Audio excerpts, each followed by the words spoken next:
याच्यामधले महत्त्वाचे घटक म्हणजे मोहरीचं तेल. याच्यामुळे एक वेगळी टेस्ट त्याला येते या मसाल्याला, अंडा मसाल्याला. हा सगळ्यात महत्त्वाचा घटक आहे याच्यामध्ये.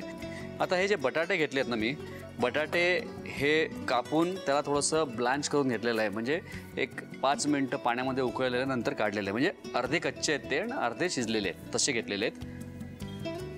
याच्यात टाकतोय मी मोहरीचं तेल.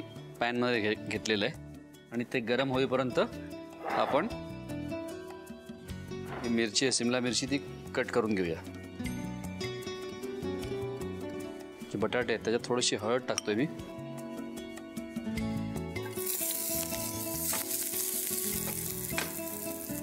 याला मी आता थोडंसं रंग येईल, ब्राऊन रंग येईल, तांबूस रंग येईपर्यंत बटाट्यांना तेलामध्ये टॉस करून घेतोय.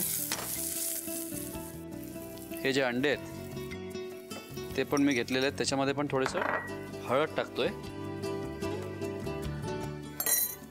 थोडं तिखट. बेंगॉली पद्धतीमध्ये बटाट्याचा वापर भरपूर होतो. तिथे बिर्याणीमध्ये पण बऱ्याच वेळा, चिकन बिर्याणीमध्ये पण याच्यामध्ये बटाटे टाकतात तिथे, त्या पद्धतीमध्ये.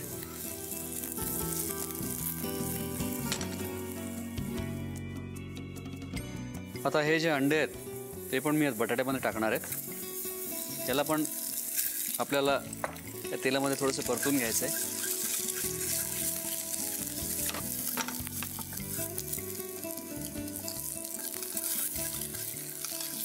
बस. आता या दोन्ही गोष्टी झालेल्या आहेत. याला मी आता प्लेटमध्ये काढून घेतोय.